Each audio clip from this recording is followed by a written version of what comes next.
To the last panel of Saturday. We're not really going to run this so much as a panel as it was billed as a town meeting. I need a roving mic so I could play Oprah. It is my dream.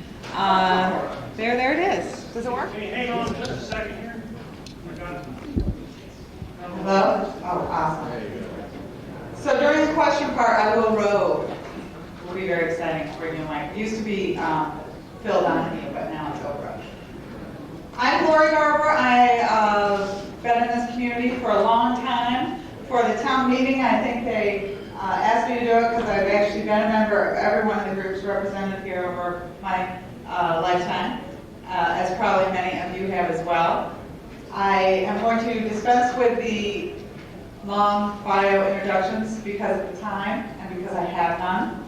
And I would like to start to my immediate left, since Rick looks really ready, to introduce Rick. Welcome to the Revolution Tumlinson, who's representing the Space Frontier Foundation, who I've been known to introduce as the Earth Firsters of the space movement. However, this is very hard to do these days when he's like best friends with Griffin and Style and everybody. So what do you do when the revolution is actually taking over the government? That's what Rick's going to talk about. Yeah, there you go.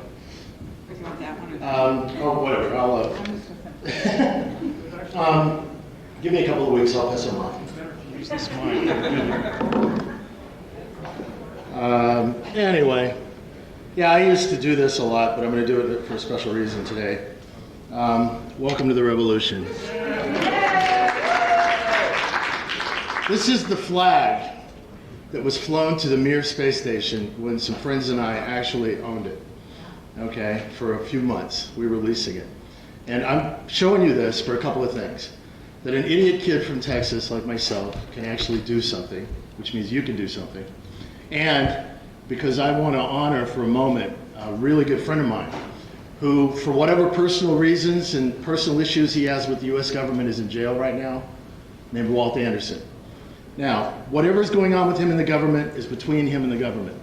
But here is a guy who I know for many years has stepped up to this cause, and in our world at least, put his money where his mouth was. 28 or 30 million for Rotary, 20 or 30 million that was lost in the Mir, the first $100,000 that started the Mars Society, research on laser light craft, space solar power, some of the first and best space roundtables that helped legitimize our cause up here on the Hill, funding for the Space Frontier Foundation, some of the early funding for the International Space University, a wide range of good works. Where the money came from, and I will give you one piece of advice. Pay your taxes, please pay your taxes. But I just want to acknowledge my friend, and he is a hero to our cause at least, and I wanted to say that in public. The other issues I wanted to talk about real quickly, and I want to talk a little bit about the kinds of people we have in our cause. And this, I'm going to read something, and I know it's bad form to read your own stuff, but it's me. Here's from what I call Rick's Handy Dandy Guide to Space. I published a little of this a couple of weeks ago. I've kind of created a taxonomy of people in the space movement to make it easy for me to understand who I'm dealing with. Now, at the top level, there are three sets of beliefs in the space movement. Three very clear and identifiable sets of beliefs. And people do move between them. But this is the way it breaks down. The first are what I call the Saganites. Apologies to the Planetary Society. The Saganites. Saganites come from Carl Sagan. They are science-oriented, astronomers, those types of things. Space is big, billions and billions of stars. An incredible place, God's great universe, the cosmos. It's wonderful. Look at it, praise it, worship it, but don't touch it. Okay, so that's looking at, that's studying in science. Then we've got the von Braunians. Now the von Braunians, they come from von Braun. This is your space program. It will be grand, it will be great. We will thrust boldly into space and conquer the cosmos. And you will sit at home, and you will pay your taxes, and you will watch your nation conquer space on your television set, and you will be proud. Then there's the O'Neillians. The O'Neillians come from Jerry O'Neill, author of The High Frontier. And his concept was use your tools and your imagination and your sweat and the resources of space and expand humanity in the domain of life into space. I dare say, and especially since the National Space Society is partially composed of the L5, the old L5 that came from Jerry O'Neill, that there are a lot of O'Neillians in this room. I have no problem with the other aspects. By the way, the von Braunians are obviously our current space program. You know, pay us money and we'll do space for you. Now, those are the three sorts of belief sets that I see out there. Now, there are also two types of personalities involved in space. And for that, I opened the holy book of Rick's Handy Dandy Guide to Space and read to you thusly. First come a lot of nice people who are all about doing space. They're simply thrilled to death to be a part of the great adventure, hang around, or become space heroes. They work on space projects, etc. More than just fans, oftentimes their lives are dedicated to being part of the great space thing. We call them space doodlers. Doodlers believe, by the way, that space flight is impossible without acronyms, so we will call them SDs. Now, SDs range from academics to even some astronauts, and some of them, especially with the ones with badges, which are very important to have and prove that you're a registered SD, are actually making a living at space doodling and are allowed to hang around government buildings. In fact, gatherings of doodlers often form themselves into things called centers and programs, led by tribal heads known as managers, enabled by a special type of SD called a contractor who works for an aerospace corporation, which is something like a real company, but not. Now, although working for a center or program, the contractor is often related to it, designed it, or was paid a lot of money to consult with the manager who, quote, baselined the mission requirements that drove the program development, end quote. Now, since until recently, there's no real mission, and the program in question rarely gets developed to the point of being finished, no one knows what this actually means. But it sounds really neat, especially to other people who have acronyms and wear badges. Now, on the other hand, we have new space pioneers. Now, they're a group that have the hubris to believe that this whole thing is about opening space, rather than doing it. They're a bit gruff, they're impatient, they're wheeling and dealing, they demand to get things done and show me results attitudes. They brag a lot, but they eschew such well-worn space skill sets as ViewGraph 101, PowerPoint 101, meeting management, business golfing, and progress report making, in favor of building stuff and occasionally blowing things up and making things happen. Now, they're prone to exaggeration at times. Yes, they are, believe me. They can smell an open checkbook from miles away. They engage in space swarming behavior when in the presence of what they call, quote unquote, potential investors. Now, this is basically somebody who was able to afford to pay for their own lunch. And they will swarm the representatives of the media at the drop of a hat. Now, new space pioneers come in two sets. Free-range new space pioneers who wander around outside of the traditional space community. Now, these people are called entrepreneurs or hungry. And employed new space pioneers, or ENSPs, who, although they're full of spirit and drive, are trapped in cubicles at programs and centers and corporations. And although they are envious of their free-range kindred, they prefer to eat regularly until the day comes that they can fly like a bird. Now, often frustrated and angry, not only are they disruptive in what would otherwise be leisurely scheduled meetings and presentations and lunches that are thrown by doodler managers, but like the best of the new space entrepreneurs, they have the nerve to think that a real rocket going to a real place is much more fun than really cool rockets or really cool pictures of a real rocket going to a real place. By the way, I published this and I immediately got a call from Pat Rawlings, who said really cool pictures are cool. Although he's a space artist. Although working for a center program, contractors, And so these guys, we have this breakdown. And what I'm going to challenge you and ask you is, are you a doodler or are you a space pioneer? Because that's the breakdown and the difference that we have to look at. And I want to ask a little bit of a survey here. How many of you are actually involved in a space company, startup, or nonprofit at a management level right now? Raise your hands. Okay. I think we're self-selected by the fact that you're actually in this room as opposed to down the hall looking at pretty pictures of rockets going to, well, anyway. Now, how many of you have written an editorial or an essay or a letter to the editor in the last month regarding space? Very good. I'm actually impressed. Yeah, Keith. So how many of you have actually spoken to a congressperson about space? Good. How many of you are afraid to even let people at work know that you're involved in space? Come on. One hand. A brave and honest man. Hi, I'm Rick, and I've been doing space. Hi, Rick. Anyway, so I urge you to keep doing what you're doing, to stay involved, and to when you hear people talking about space, when you hear people talking about space issues, when you see things going on in space, stay involved. I'm less likely to lecture you guys now that I've seen your hands go up. Okay, I was expecting to get a far fewer amount of hands, frankly, and so I'm actually very happy about that. We knew you were here. Yeah, thanks. It's a self-selected audience, which shows something about your lack. Well, never mind. But the fact is that we have to stay on it. For example, we've heard there are rumors going around that perhaps NASA might be looking at jettisoning some interesting technologies that might have to do with permanence beyond the planet.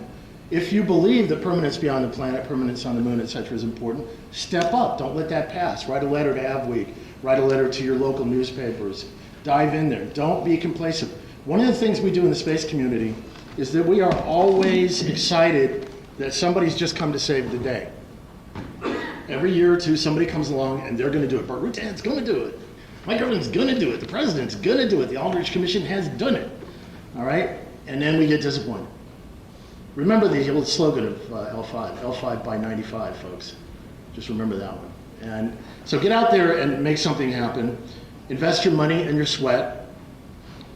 Keep your claims real. I recently saw at a NASA presentation, somebody put a slide up that said 10,000 people by 2010.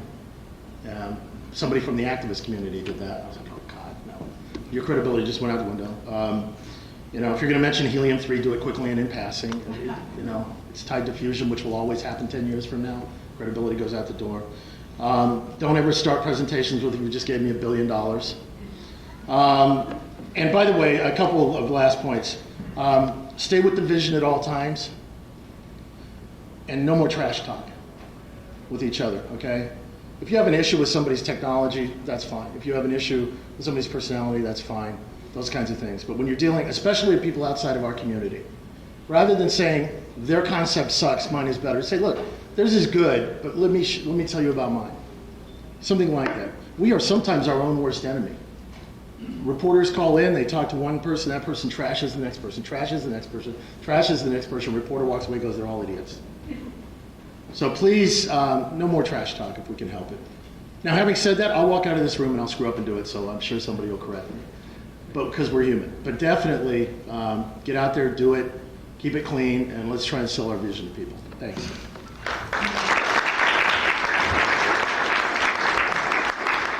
Thank you, Rick. See, I told you. We'll leave the flag up. Don't you think? Yeah. Just don't forget it. Someone will Gotta frame sell it on eBay. Okay, our next speaker at this town hall meetings, and we'll get through these and take your questions. Bruce Betts from the Planetary Society. He heads up the programs, and in full disclosure, I'm also associated with the Planetary Society right now. I'm their Washington representative, so I work with Bruce.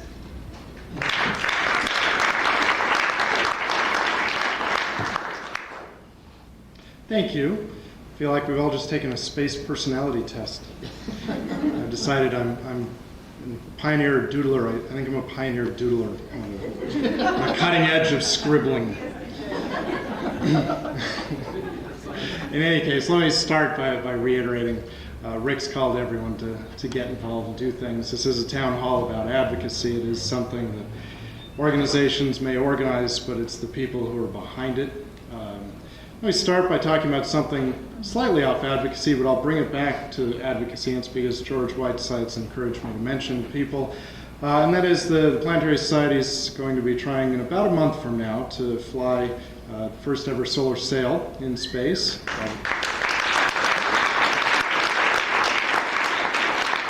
It's good to get all the applause now because, if it works or doesn't work, we'll see where the applause is then. But we are feeling good about it. We do plan on announcing an actual date in the next few days. We're waiting for it to actually ship from Moscow up towards the the Barents Sea. It will launch on a converted ICBM from a Russian nuclear submarine, so a rather exotic swords to plowshares demonstration. And we encourage all of you to try to go out and see it. And we do have on our website, planetary.org, ways you can try to look for it in the night sky when it's up there. And hopefully it will be a demonstration for the first time that solar sail technology using the pressure of light, in this case from the sun, can actually be used as a propulsion technology. This is an example, I mean, first and foremost, it's a project designed to engage the public, private citizens, but it is also a method of trying to advance technology. This is completely privately funded, near and dear to the heart of many who attend this type of conference, both with our members' money and then also we're working with a partnership with Cosmos Studios, with the founder of the Saganite Religion's widow at the head of it. And then we also have contributions from others. But that's something to look for coming up in the next month. It's a big deal for us, and we hope it's a big deal for a lot of people. First time a space interest group has tried to fly a full-blown mission, although we did have a test mission about 3 or 4 years ago that had a failure. That was not our fault. That did cause the suborbital flight to have a problem. So look for that big 30 meters across solar sail blaze. What else? Why do I connect that to advocacy? Well, I think we do several things, and I'm kind of working backwards in the Planetary Society repertoire of advocacy in the way I encourage people to go out there and do things. But as long as I'm working backwards from projects, that's something we do at kind of the indirect level, which is to engage people, get them excited, inspired. The more people who are interested in playing with space, the more they're going to support space. Also in the case of something like Solar Sail or the rovers work that we did in the 80s, it's something we're actually trying to advance a technology that maybe agencies weren't willing to work with or to take the risks on. So we have that. We also have publications which are doing the same thing, a website or magazine. And then we come to the more conventional term advocacy, where we have both grassroots, where it's critical that we engage our members and people beyond our members to sign various petitions, visit Congress, do this, that, or the other thing. And then we have the behind-the-scenes work with all the world space agencies of trying to advocate for things, both with the agencies, with Congress, et cetera. That's where Lori plays a key role for us here in Washington, D.C. These are kind of things that we're doing. How does this work? I also want to, I'll get off it. Finish up quickly here because I know we're way behind schedule, but I want to emphasize that advocacy has been important, and pushes by the Planetary Society, by all the groups represented here, National Space Society, Rick's group, SEDS, everyone has had successes, and we have moved things forward in different ways. Obviously, the vision for space exploration is something that many of the groups are behind, including us. Has come out of, in some respects, advocacy. The Pluto mission has been a big cause for us, the New Horizons mission, which almost got canceled more times than I can count on my fingers. Looks like it really is flying next year. Right now there are a lot of things that are important to do to try to push for on the specifics in the near term and the long term. The long term we have a vision. Near term there the quick decision with Hubble, which is an issue for a lot of people. The Voyager missions are on the chopping block right now to be cut off in the midst of their exploring the frontiers of the solar system. There are issues with cuts to the Mars program. So there's a lot of good news and a lot of bad news, and it's important for citizens and groups like all of them represented here to be the watchdogs and be the people supporting things that are good and calling attention to things that aren't. So let's do it. Get involved. Thank you all.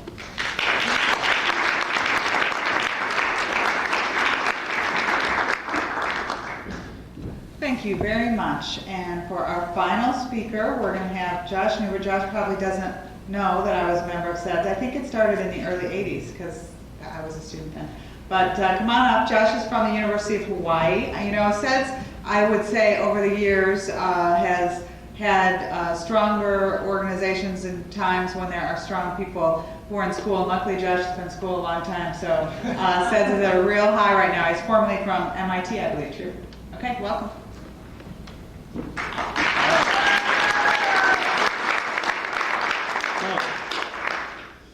I don't know about everyone else, but before I get up and give a speech, I usually like to do a little exercise.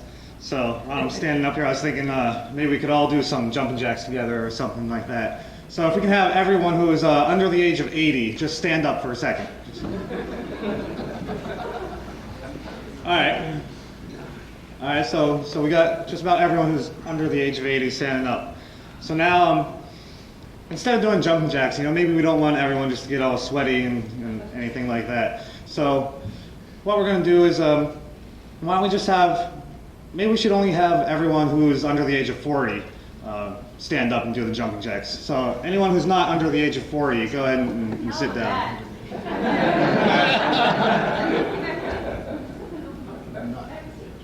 I'm under 40 by heart. All right. So what about well, all right. That's okay. Now let's do that the other way because I just totally messed up my exercise. So we're gonna have everyone who's over the age of 40 sit down, and everyone who's under the age of 40 stand up.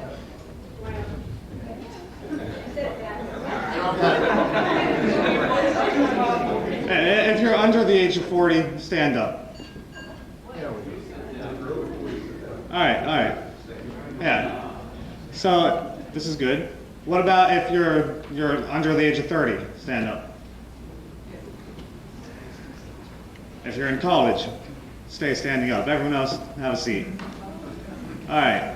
So we got a good number of college students here, but usually in all the other conferences I've been to, you see maybe one, or if that. So SEDS, as you know, has a great crew of students who are here. So anyone who's not in SEDS, stay standing. SEDS guys, sit down.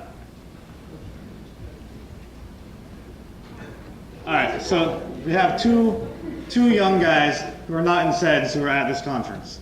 Now, yeah, so what I'm trying to get at here is just that the whole space advocacy community is, yes, exactly. I mean, I don't want to put it in those terms, but everyone ages, the space community ages, and what the space community needs to make sure that we do is that we're replacing everyone who's aging with new people, new bodies, new minds, keep sparking the new energy and the new level of excitement.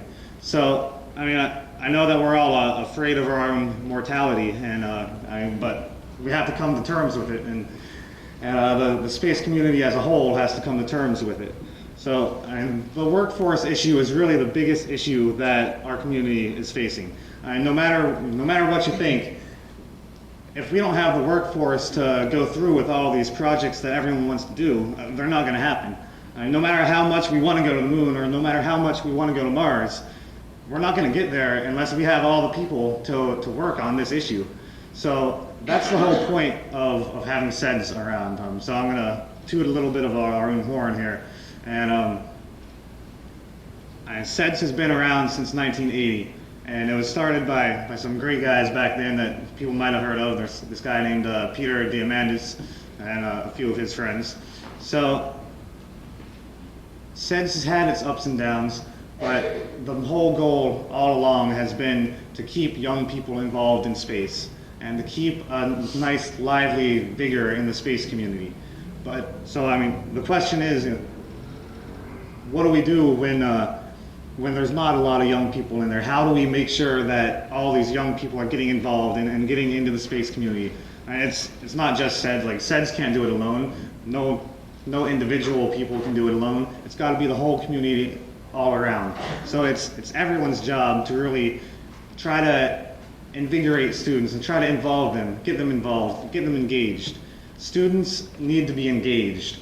Students need to know that I mean, there's things that they can do that make a difference in the community, and there really are. I mean, we can't look at students and say, well, they're still students. There's nothing that they can really do right now. And students are a great source of excitement, of work, of everything. And I want to make sure that we all recognize that students can be involved and students can make a difference.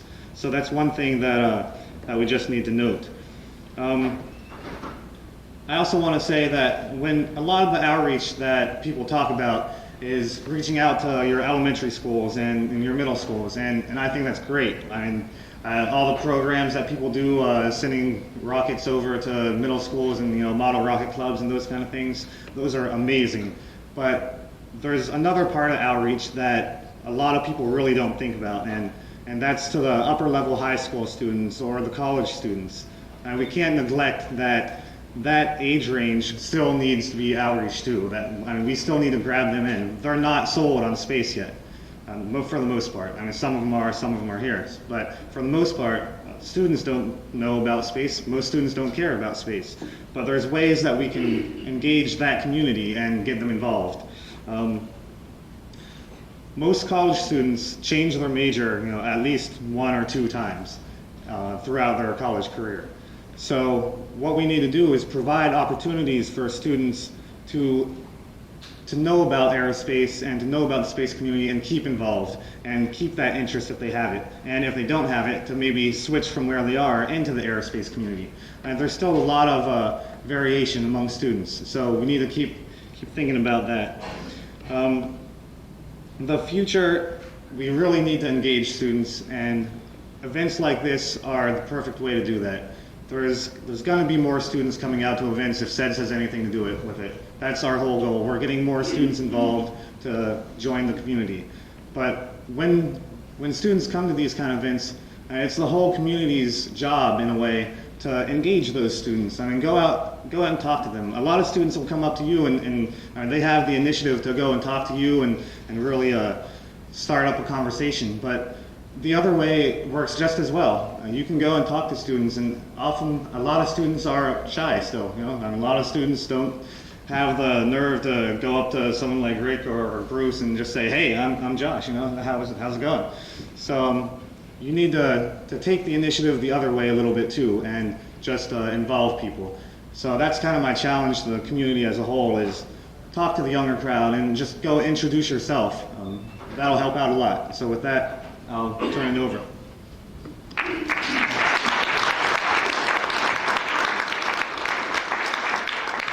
Thanks, Josh. Before we have questions, although George Whitesides, who was billed to be here, could not join us, we do have a National Space Society speaker from the host group, and I believe Greg Alison is now Executive Vice President of NSS Troop.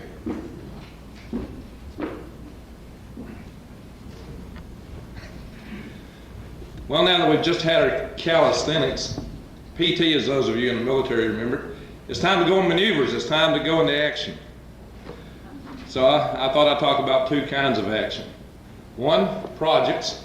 That's something a lot of people can get their hands wrapped around. And the other, political activism. That's something that a lot of other people can get their hands wrapped around. They're both needed. Now, I'm also, in addition to being Executive Vice President and Chairman of the Policy Committee, I am the president of the Huntsville, Alabama L5 Society. So that's part of our O'Neillian roots there, as Rick has pointed out. And some of you guys might know that some of us got involved in a crazy little project we called HALO, or High Altitude Liftoff. This was an air-launched, from a balloon, hybrid rocket program that used a nitrous oxide hybrid rocket. We've been hearing a little bit about that kind of stuff lately, haven't we? So, and some of you may be aware that we actually launched a mission out of the Atlantic Ocean from the coast of North Carolina back in '97, which made the Guinness Book of World Records. So our society has done a space mission. And not only that, we spun off a company, HARC. Tim Pickens worked for Burt Rutan, and was his chief propulsion engineer there, doing the in-house design at scale based on the technology that we did all the prototyping for. And Tim's also spun off a company, Orion, supporting T-Space. And you can see the module here. So if you want to do projects, you can start out with something small and make it serve as a catalyst, and you'll be surprised what a watershed event it can be. I mean, who's thinking a bunch of guys playing around with some hybrid rocket motors could get a lot of stuff started like that? But it's amazing what can happen when people have the drive, the determination, the dream, the fire within them to do it. And I know a lot of you have that. A lot of you can do that. So how do you get started with something like that? Essentially, you just identify a niche, something that needs to be done. And we've got a lot of those. There's a lot of things that need to be done. Something that you can pull a team together around and get something that, and if you can't pull a team together, maybe find somebody else that can, or maybe it's something small that you can do by yourself. But there are a lot of valid projects that people can take on. You can take them on as clubs and organizations, or you can start companies. You can do like I did, start one and move over to the other and just let it grow. Just do whatever works. And start simple, grow big. As you start this kind of stuff, you build alliances, you make friends, things grow. If you're doing stuff that people find credible, they will come to it. But that's the key thing. You do things that other people will nod their head like this to, that they buy into. If that's the kind of project you got, you're on the right track, things will come in and stuff will happen. That is important. The other thing that I wanted to talk about was political activism. We got a bunch of guys across the Potomac, and being from Alabama, I love crossing the Potomac. So we have a bunch of guys up there that just like to make life difficult, like ITAR. Well, I was over there last week briefing. We had a bunch of people from the National Space Society up here, and we had our legislative conference over there. We call it the Moon Blitz or Moon Mars Blitz. I forgot what I call it. I was heading the thing up, but whatever. We had a cast of characters over there running the halls of Congress, talking to staffers and Congress people about what we believe the future should be. It's important to do those kind of things. One of the things we were picking on was ITAR. And the one briefing I think I had the hardest time was my own state senator's office, Shelby, so I had to work on them some. But he's from the Senate Intelligence Committee, and they're kind of bullish on ITAR, so I know where I got to work, but hey, I know who he is and where he's at, and he is my state senator, so I'll start picking on him now. But, ITAR is one of those things that you've heard a lot about here. You've heard a lot about, over the past year, different legislation to enable us to help people move into space. And it's important to be able to fight those battles when they come up. So I'll ask all of you to join in all future space blitzes, whether you can, whether it be National Space Society, Space Frontier Foundation, ProSpace, whoever's running one of those. If you see and hear one you can get to, go there, do that. Also, we're starting the National Space Society a political action network, and we're redeveloping. It's going to be a 3-tiered thing. We've got a website up already. We can get some information. We won't expand that about how to contact your congressman. In fact, you can go in there and you can go to our website and look under legislative or legislative action, whatever the link is, and you can go in and you can enter a zip code and it tells you how to contact your congressman. But we're also going to be collecting phone numbers and putting alerts out there so that when something comes up that you need to actually react to, we're going to try to email you and call you, because everybody don't read email, and so everybody responds differently. So we're going to have a multi-pronged attack: web, email, and phone, because we want to make it happen. So join with us in that, and get out there and do something, make it happen.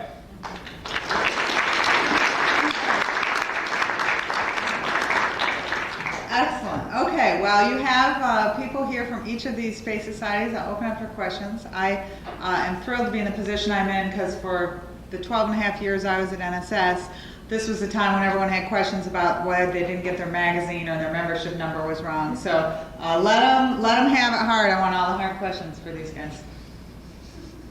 Right here? Yes. This question for SEDS, but also for everyone else.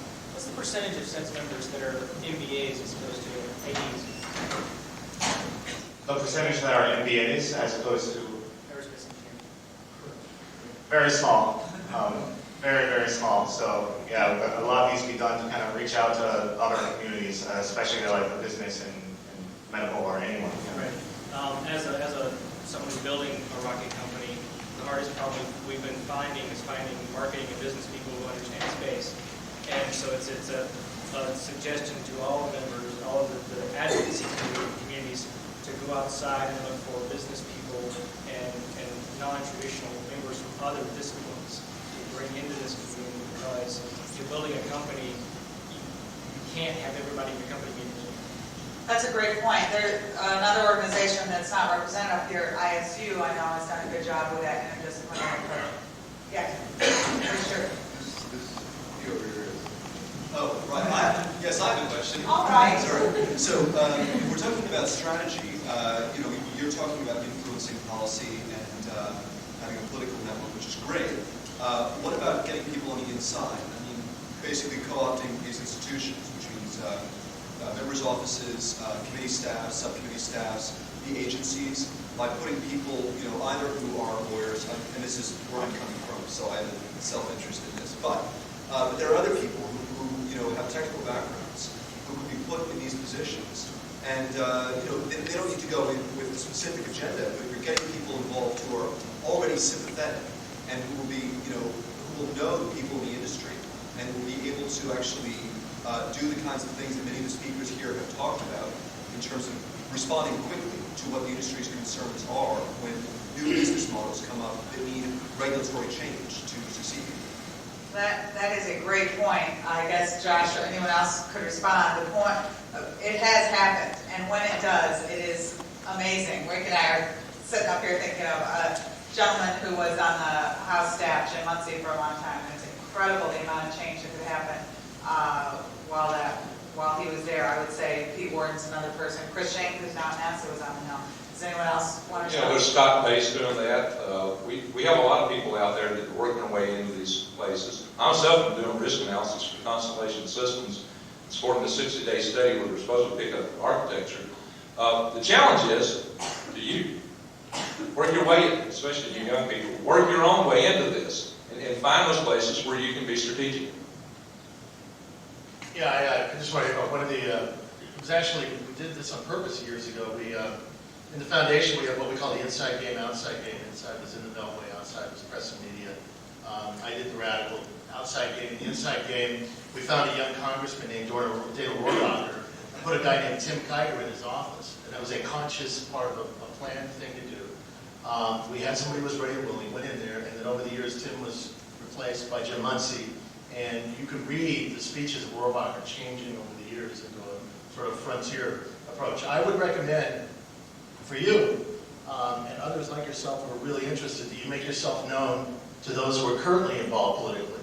Because it does come up. Every once in a while there'll be a conversation like, well, a slot's opening up for this job. Do you know who would be good for it? And people will talk amongst themselves. But if you're not known, your name's not going to come up. Now, it would be interesting to maybe even have a directory or something of people who are interested in doing staffing jobs. I know that in another political realm, there is a university that does, it's a university based on homeschooling that is here near Washington. I just heard about this week. It's interesting. And they have a program to place graduates of this university, which is specifically designed for homeschooling, a little bit on the right side of things, shall we say, to place staffers all over the place. And apparently the greatest number of interns and staffers in the White House that are in there actually come from this particular university after years of consciously pushing people in there. So you know homeschooling is going to get a good hearing. So I think your idea is great. If somebody could organize it, maybe that's a SEDS thing. Josh? SEDS does have a political program going on. It's still in its infancy a little bit, but there are students who are interested in trying to get involved in the politics and issues. So it's something that we're working on and hopefully we'll continue doing, but it's in its infancy. Another question here, Jim? Josh, I'm glad you're here, and I'm glad that there was a comment there about co-opting. We need to also co-opt our own. Now, as Lori knows, there's another organization that is not here today that we could easily tap into, because I've talked about it for numerous years as far as the cradle to grave mentality, and that's the Young Astronauts Council. It was the original idea of the old NSI that got taken over and handed to another independent group. But, Wendell Butler, we need to find a way to access their membership database to recruit those kids that are in the Young Astronaut programs in their grammar schools, get them as they transition into junior high and high school into SEDS, and then from there into the organizations such as NSS, Space Frontier Foundation, Planetary Society, so on and so forth for the rest of their lives. What is being done by the organizations up here on the dais as far as trying to tap into Young Astronauts, which already has theoretically available group, or for that matter, the Civil Air Patrol, which has a very strong aerospace education. Josh, is there any connection at all? Because it does seem that naturally from SEDS that they would come from Young Astronauts. SEDS has no connection to the Young Astronauts program, and we've, at least as far as I've known, maybe in the past there has been, but we haven't made any attempt to get a hold of any old databases that they might have, but that's something that we can look at. It's a great idea. We used to try, I know, from Jim making those same recommendations, more than 10 years ago. One of the things about Young Astronauts is their database consists of teachers. Since they're students, you can't really keep track of students, and they join through the schools. So in some respects, the groups like NSS, who have adults, should really network with those teachers, because think of what space supporters they have. I just want to go back, it's both first and second questions. The idea of a database of young people and students that are interested in particular jobs in our community, that our community can access. So if somebody comes to me and says they're looking for an intern, or somebody's looking for a young MBA to get involved in space, who's come from ISU or come from from SEDS or something, I think somebody recently mentioned to me, and they come from the ISU Eureka world, that they were trying to set up a database out of JS. Spacealumni.com. Thank you very much. It sounds like that's headed in that direction. It's gotten very good, very fast. Good, good. Well, there you go. And so maybe feeding into that would be a good thing to do. Yes? Well, one of the things I was going to suggest, we've kind of talked a little bit about it. One of the things I've done is that all of this year has learned an awful lot. These last 4 days, we've gone to presentations. Well, now take that back. You've got schools in your community. Contact the principals of the school. Say, hey, I'm a member of NSS or SEDS, and say, I want to talk to the students of the school. Download some of the pictures, or take some of the model rockets that you have, perhaps sitting in your office or something. Kids like to see that. Also contact Boy Scouts, Girl Scouts, civic organizations, Lions Club, Shriners. All of them are consistently looking for good speakers. And all of us here have learned a lot and can talk about space. And you'll be surprised, I spoke to 7,000 people last year, you'll be surprised how many people react and come up to you and say, wow, I didn't know that, or how can I find out more? There's the organization, this is the group, this is the organization. You are the people that can find out more. And just strongly suggest that. If anybody wants to know how to do that, I can talk to me at any time. That's a great point. In fact, I know at least the National Space Society has slideshows available. We used to sell them, I'm sure you still do, to make presentations in particular. Yeah.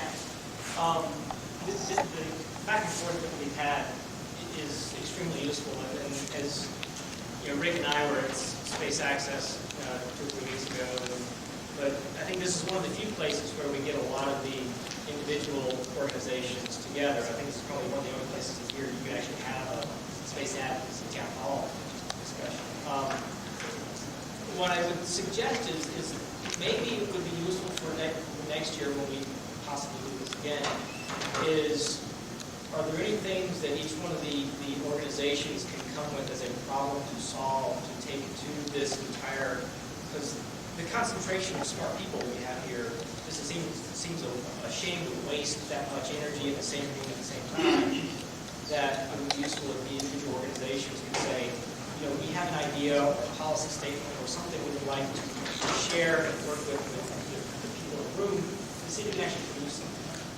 That's a great idea, and I would suggest maybe you talk to Bruce too, because as was announced day before yesterday, the Planetary Society and the National Space Society are support all the engineering to help, create the regulatory environment that you need. And so part of the question I have, both for startups and for nonprofit organizations in general, is how do we go about setting up incubators that basically provide the essential business services, legal services, whether it's something as simple as drafting a 501c3 for someone who wants to start, whatever the organization is, a student organization here or a specific group there, or if someone, a group of college students has a startup company for profit, how do you put them in touch with lawyers and CPAs and people who can help them write a business plan? I mean, those are the kinds of services that, someone needs to come up with a system for encouraging, even on a nonprofit volunteer basis.